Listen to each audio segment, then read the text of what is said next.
Mame kwa humano su bio na me ne anti-corruption campaigner Vitus Azeem na me no ending komo emfa the same issue ho na yen share the air call. Mr. Vitus Azeem, good morning and welcome. Yeah, good morning. I guess all is well. Yes, I'm fine. We thank God. I was just speaking to lawyer Raymond Bedema, and then he did mention the plea bargaining law. He is of the view that so far as this law is there, people who are accused of corruption, and if they found guilty, we should be seeing them pay rather than, or using this law in getting them pay the money to the state rather than jailing them. Do you share the same view? Yes, to some extent. Okay. You see, one strategy for fighting corruption, or a key one, is to make it unprofitable. So if I steal money and go and spend it, invest it somewhere, for 2 years, then you call me and I bring the money back and say, I'm sorry, I did the wrong thing. What is the punishment in it? So depending on the seriousness of the case or the crime, even if you are doing plea bargain, there should be some interest in addition to paying back the actual money that you took. But where the crime is very serious, I think that you can recover the money and still jail the person. Or that maybe you jail the person for a shorter period.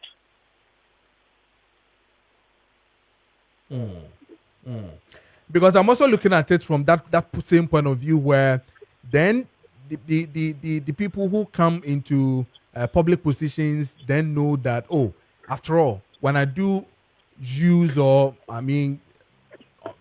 use state's funds to do things, and then I get a profit, I bring it back because then I'm going to use this law, in pleading. Yes, so that's my stand. Even though we are looking for money, it will depend on the seriousness of the crime, the amounts involved. If it's a very serious crime, you should recover the money, but you should also prosecute the person, maybe additional jail term, but probably for a shorter period. But where you are just recovering the money, you should take into consideration the inflation in the country. What interest? If I took that money and went and put it in treasury bills for 2 years, what would have been my gain? I cannot just bring back the exact amount of money and say, "Oh, take your money, I'm fine." You see? I get it.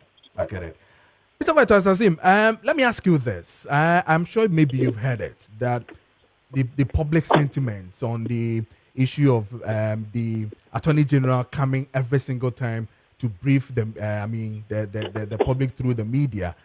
Some are of the notion that it is not the best. I mean, if you really want to prosecute, go ahead, do it, and come back. But the issue of coming in to name and shame and then tell us you're going to prosecute, should it go the other way around? What happens to you as the Attorney General? Hello? Yes. You see, as I said, there are various approaches to fighting corruption. One is shaming and naming. Naming and shaming, rather. So, for one, the Attorney General has not come to say that this person is guilty of this crime. He is saying that these are the allegations that we have investigated, and we are convinced that we have a case, we are sending it to court for prosecution. So that does not mean he's pronouncing the person guilty. It is the court that will pronounce the person guilty or not. But he's just saying that I am justified for sending this matter to court because I have this information. Now it's left to the court to determine whether my information is enough to jail the person or to convict the person or not. Secondly, for transparency, if they just come to your house and arrest you and send you to court or police cells without saying why you are arresting the person, people are going to come out and accuse you of kangaroo justice. So he needs to establish why he's coming to arrest you, or why he's inviting you for investigation. So I don't think that there's something wrong with that. He's being transparent. The government promised transparency when they were in opposition, and he's just being transparent.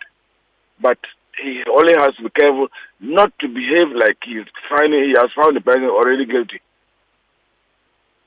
How about people who are looking at it from the political angle, thinking that you're doing that as an attorney general coming from the NDC, a fresh government that is in town? You really want to show off by telling everybody what is really, what the other previous government did and all that politically. You see, you look at the issues.